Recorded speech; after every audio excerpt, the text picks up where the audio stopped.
Film की शुरुआत में हम कुछ सैनिक को जंगल में देखते हैं, जहां उनके साथ इवान नाम का शख्स भी होता है, जिसने नए जमाने के कपड़े पहन रखे थे।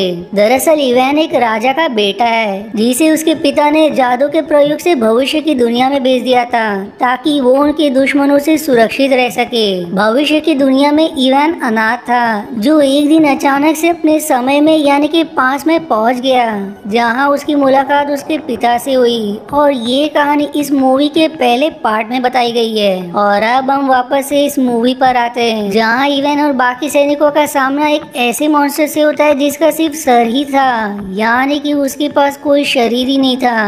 और अब यहाँ वो लोग काफी संघर्ष के बाद उस मॉन्स्टर के सिर को पकड़ने में कामयाब हो जाते हैं, जहाँ फेनिस नाम का योद्धा उस सिर को एक थैली में डालकर बाकी लोगों के साथ वापस अपने राज्य चला जाता है। उनके राज्य का नाम व्हाइट सिटी था, जहाँ हम एक छोटी बच्ची को एक महिला की टोकरी से सेब चुराकर खाते देखते हैं, जहाँ सेब खाते दौरान उस बच्ची को एक चमकता हुआ फूल दिखाई देता है, जिस पर वो उस फूल की तरफ आकर्षित होकर उसे तोड़ने की कोशिश करती है। लेकिन ऐसा करने पर उसके हाथ में कांटा चुभ जाता है। तभी वो महिला जिसकी टोकरी से इस बच्ची ने सेब चुराया था, वो उसके पास आकर सवाल करती है कि आखिर तुम्हारे माता पिता कहाँ हैं, जो देख कर हम समझ पाते कि उस महिला को बच्ची की फिक्र है। फिर तभी वो महिला भी उस फूल से आकर्षित होकर उसे छूने की कोशिश करती है, जिस दौरान उसे भी कांटा लग जाता है। इसलिए वो उस फूल को तोड़कर बच्ची को अपने साथ लेकर चली जाती है। दूसरी तरफ हम इवान को देखते हैं, जिसने अपने कमरे में भविष्य की बहुत सी चीजें जैसे वॉशिंग मशीन, लाइट बल्ब और ओवन वगैरह रखा होता है, जिसे चलाने के लिए उसके पास जनरेटर भी था। और वो इन चीजों को भविष्य में जाकर लाया करता था, जिसके बाद वहाँ बेलिसा आकर ईवा से बात करने लगती है। पर उसी समय एक सैनिक इवान के जनरेटर को शैतान समझकर उसे तोड़ देता है। वहीं अब इस तरफ हम उस महिला को बच्ची के साथ देखते हैं, जहां उस छोटी बच्ची के शरीर पर कुछ निशान बन रहे थे, और बिल्कुल वैसा ही निशान उस महिला के हाथ में भी बन रहे थे, जो देखकर हम समझ पाते कि ये सब उस फूल की वजह से हुआ है। अब अगले सीन में हम वापस से इवान को देखते हैं, जो अपने पिता यानी कि राजा की जादुई तलवार से एक पोर्टल बनाकर भविष्य की दुनिया में आ जाता है, जहाँ वो एक सुपरमार्केट से नया जनरेटर और बाकी जरूरत की चीजें खरीदकर फिर से पास में लौट आता है। उधर वो महिला बच्ची को लेकर एक जादूगरनी के पास जाती है, जहां उस बच्ची के बालों की जांच करके जादूगरनी बताती कि इस बच्ची के ऊपर शैतानी साया है, इसलिए इसे जान से मार दो।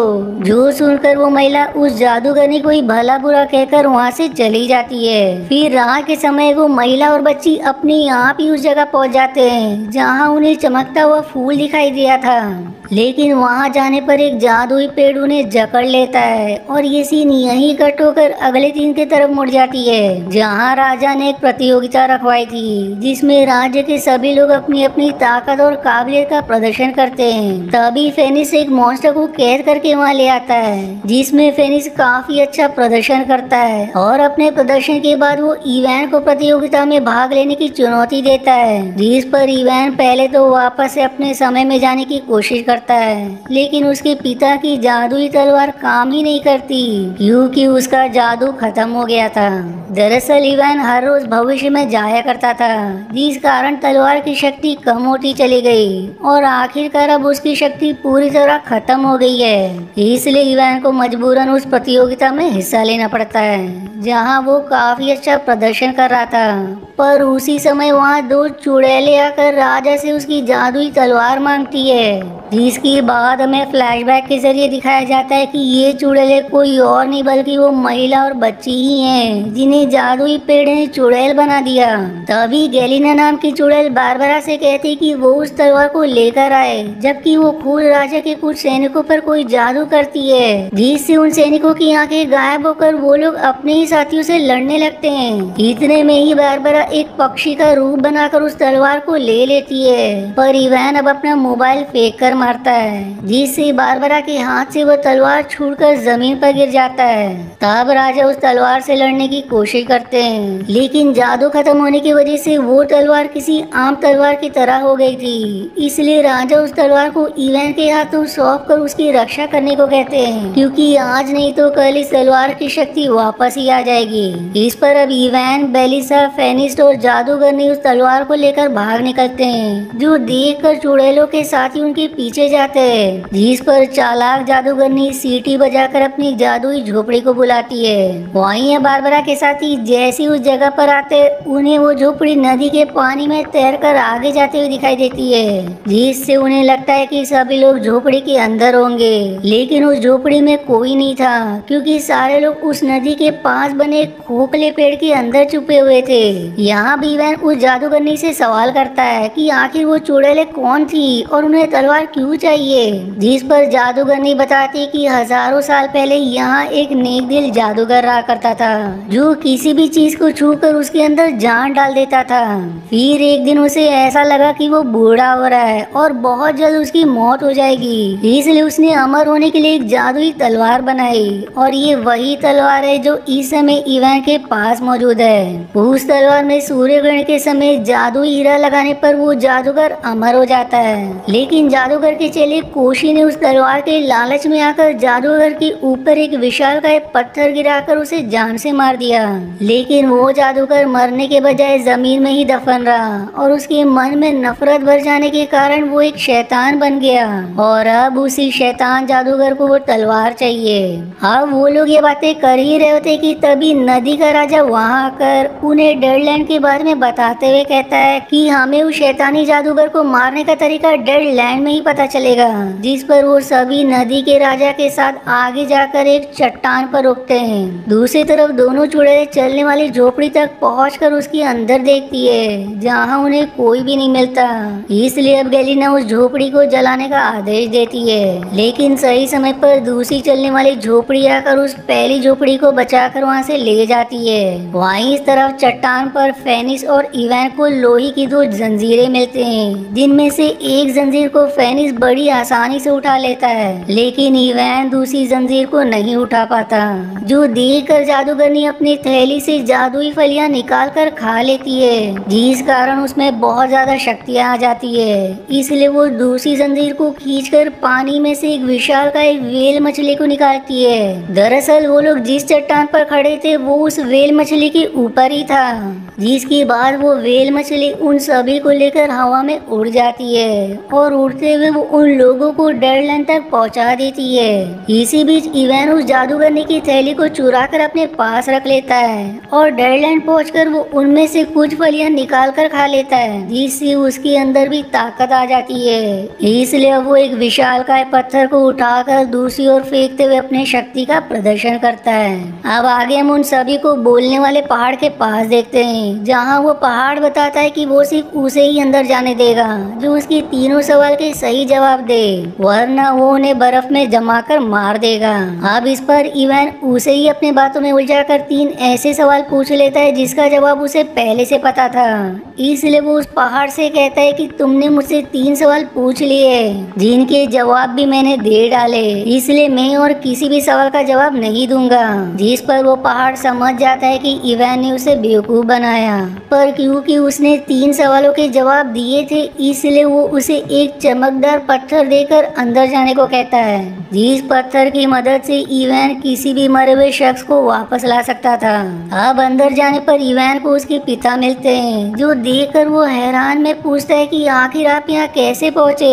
जिस पर उसके पिता बताते हैं कि गैलिसा उन्हें जान से मार दिया था, इसलिए वो डेडलैंड यानी कि मुर्दों की दुनिया में पहुँच गए। जो पता चलते ही इवान को बहुत दुख होता है, पर तभी उसे याद आता है कि उसके पास वो चमकदार पत्थर है जिसकी मदद से वो अपने पिता को जिंदा कर सकता है। इसलिए वो अपने पिता को वो चमकदार पत्थर देता है, लेकिन उसके पिता उस पत्थर को खुद लेने के बजाय कोशी को देते हुए उसे इवान के साथ बाहर भेज देते हैं। अब बाहर आकर वो सभी कोशी के साथ वापस अपने राज्य यानी कि व्हाइट सिटी की तरफ आने लगते हैं, जहाँ आगे उन्हें एक नदी मिलती है। इसलिए इवान फिर से जादुई फैलिया खाकर एक विशालकाय पेड़ को गिरा देता है, जिससे नदी पार करने का पुल तैयार हो जाता है। अब इसके बाद वो जादूगरनी कोशी से शैतानी जादूगर को मारने का तरीका पूछती है, लेकिन उसे कुछ भी याद नहीं आ रहा था।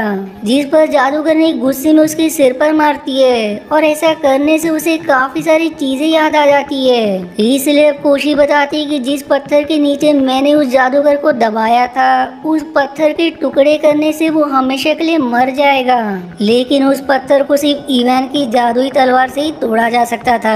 तब इवान बेलिसा को बताता है कि बार बार भविष्य का सफर करने के कारण उस तलवार की शक्तियाँ खत्म हो चुकी है, जो सुनकर वो उससे नाराज हो जाती है। फिर इवान उस तलवार से एक पेड़ को काटने की कोशिश करता है, जिसमें नाकाम होने की वजह से उस तलवार को जमीन में गाड़ देता है। लेकिन ऐसा करते ही उसकी तलवार खुद ब खुद और ज्यादा अंदर चली जाती है और अब हम देखते हैं कि वो तलवार जमीन की शक्तियाँ सोकर वापस से पहले जैसी हो जाती है, यानी कि उसका जादू वापस आ जाता है। इस पर अब इवान फिर से जादुई फैलिया खाकर एक बड़े पत्थर के नीचे उस तलवार को छुपा देता है और अब आगे हम उन सभी को आराम करते हुए देखते हैं। जिस दौरान फेनिक्स पहरा दे रहा होता है, पर तभी उसके सीने में एक तीर जा लगता है, जिसे बारबरा ने चलाया था, क्योंकि उसको उन सबका पता चल चुका था। यहाँ बारबरा के सैनिक बाकी लोगों पर टूट पड़ते हैं, जहाँ बेलिसा, कोशी, जादूगरनी और वो मॉन्स्टर वाला सी जिसे इवान ने अपने साथ ले आया था, वो चारों मिलकर उन सैनिकों से लड़ने लगते हैं। जबकि इवान अपनी तलवार को निकालने के लिए पत्थर को उठाने की कोशिश करता है, लेकिन फलियों का असर खत्म हो जाने के कारण उससे वो पत्थर नहीं उठता। इस पर अब वो फिर से उन फलियों को खाने के लिए जादूगरनी की थैली निकालता है, लेकिन वो पूरी तरह से खाली होती है। वहीं उसे ऐसा करते देख वो बुजुर्ग जादूगरनी उस पर बहुत गुस्सा करती है, जिससे सभी को पता चल जाता है कि इवान के पास इतनी ताकत कहां से आ रही थी। इधर लड़ाई में बारबरा के सैनिक उन सभी पर भारी पड़ रहे थे, इसलिए उन लोगों को लड़ाई छोड़कर भागना पड़ता है, जबकि बारबरा उन्हें जाने देती है, क्योंकि उसे वो जादुई तलवार मिल चुकी थी, जिसे लेकर वो उड़ जाती है। लेकिन वो ये तलवार गेलिसा को नहीं देने वाली थी, बल्कि खुद इस तलवार का प्रयोग करके अमर होना चाहती थी। दूसरी तरफ बेलिसा इवान को थप्पड़ मारकर बाकी लोगों के साथ आगे चली जाती है, जिस पर इवान भी उनके पीछे आने लगता है। लेकिन रास्ते में कुछ पत्थरों के गिरने की वजह से इवान और उसका मॉन्स्टर सिर बाकी लोगों से अलग हो जाते हैं। अब सिंस बाकी लोग इवान से नाराज थे, इसलिए वो उसे छोड़कर आगे बढ़ जाते हैं। इसीलिए इवान वापस से पीछे आता है, जहाँ उसे अपनी जादुई तलवार की म्यान मिलती है। अब अगले सीन में हम बारबरा को उल्लू के रूप में तलवार लेकर जाते हुए देखते हैं, पर तभी गेलिना आकर उसके ऊपर वार करके तलवार को नीचे जंगल में गिरा देती है, जिसके बाद वो दोनों भी नीचे जंगल में आ जाती है। जहाँ गेलिना बारबरा से कहती है कि तुम्हें जादूगर को धोखा नहीं देना चाहिए, लेकिन बारबरा उसकी एक नहीं सुनती। तब गेलिना उसके ऊपर जादू करके उसे भी वैसा ही बना देती है जैसा उसने राजा के सैनिकों को बनाया था, जिसका मतलब ये है कि बारबरा भी गेलिना की गुलाम बन चुकी है। अब आगे हम उस मॉन्स्टर को देखते हैं जिसे फेनिक्स ने प्रतियोगिता वाले दिन पकड़कर ले आया था। दरअसल ये मॉन्स्टर गेलिना और बारबरा के हमले वाले दिन वहाँ से भागकर जंगल में आ गया था, और अब उस मॉन्स्टर को जंगल में वही तलवार मिलती है जिसे लेकर वो आगे जा रहा था। फिर तभी उसे इवान और मॉन्स्टर सिर दिखाई देते हैं। अब यहाँ इवान उस मॉन्स्टर से अपनी तलवार वापस लेकर व्हाइट सिटी पहुँचता है, जहाँ हर तरफ गेलिना के सैनिक नजर आ रहे थे, क्योंकि उसने सभी सैनिकों को अपने वश में कर लिया होता है। इसके बाद इवान उन सभी सैनिकों से लड़ने लगता है, जबकि दूसरी तरफ बेलिसा उस बुजुर्ग जादूगरनी की दवा को फेनिक्स के घाव पर लगाती है, जिससे वो पूरी तरह से ठीक हो जाता है। और अब वो सभी भी इवान का साथ देते हुए गेलिना के सिपाहियों से लड़ते हैं। तभी मॉन्स्टर सिर एक पत्थर के ऊपर जाकर बताता है कि शायद ये वही पत्थर है जिसे काटने से जादूगर की मौत हो जाएगी। इसलिए इवान उस पत्थर के कई टुकड़े करता है, लेकिन इससे कोई फर्क नहीं पड़ता। इसलिए वो कोशी से उस पत्थर के बारे में पूछता है, लेकिन तभी एक सिपाही कोशी का सिर उसके धड़ से अलग कर देता है, जो देखकर इवान कोशी के सिर से उस पत्थर के बारे में सवाल करता है। तब कोशी का शरीर एक तरफ इशारा करके उस पत्थर का पता बताता है। फिर कोशी अपना सिर उठाकर वापस से अपने शरीर से जुड़ जाता है, जिस दौरान गेलिना वहाँ आकर उन सभी पर वार करती है, और इस हमले में कोशी का सिर एक बार फिर से टकरा जाता है, जिस कारण उसकी सारी यादें वापस आ जाती है, जिससे वो समझ जाता है कि अगर उस पत्थर को तोड़ा गया तो जादूगर मरेगा नहीं बल्कि वो आजाद हो जाएगा। इसलिए वो इवान को ऐसा करने से तुरंत रोकता है, लेकिन तब तक बहुत देर हो चुकी होती है, क्योंकि इवान ने तब तक उस पत्थर पर वार कर दिया था। अब इवान के वार करते ही एक तेज रोशनी के साथ वो जादूगर जादूगर आजाद होकर बाहर निकल आता है और अब आजाद होते ही वो इवान को मारने की कोशिश करता है, जिस पर फिर कोशी उससे कहता है कि तुम्हारी दुश्मनी मुझसे है, इसलिए मुझे मार दो। लेकिन वो जादूगर कोशी को मारने के बजाय उसे जमीन में गाड़ देता है और फिर इसी के साथ वो बाकी लोगों को भी अपनी जादुई टहनियों से जलाकर जमीन में गाड़ने लगता है। तभी इवान को अपने विजन में उसके पिता नजर आते हैं, जो बताते हैं कि हमें जमीन से ही सारी शक्तियाँ मिलती है, इसलिए तुम अपनी शक्तियों को पहचानने की कोशिश करो।